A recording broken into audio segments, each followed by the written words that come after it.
धीरे धीरे नाच तोहर उमर छौका सुनो छौरी धीरे धीरे नाच तोहर उमर छौका ये सब छोड़ा के तू छोड़ी छी पसीन गे जा हाँ गाना बजा बदे वॉल्यूम बढ़ा बदे ढोढ़ी में घुटा के छौड़ी धीरे धीरे पीन गे गाना बजा बदे वॉल्यूम बढ़ा बदे ढोढ़ी में घुटा के छौड़ी धीरे धीरे पीन गे। Singing by power star Dharmendra Nirmaliya.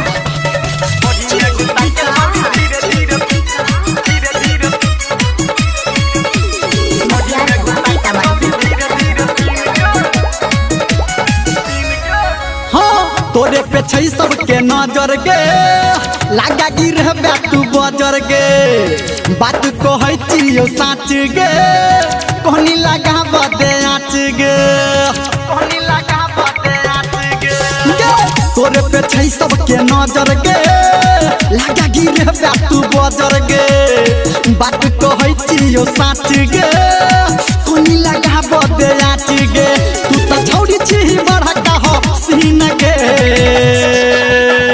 गाना बजा बदे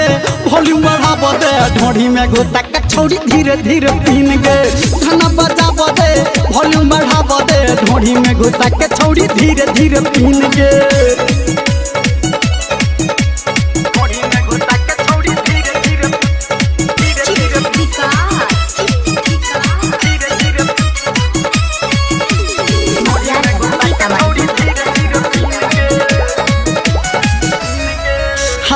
हिले छो जब तोहर कमर गे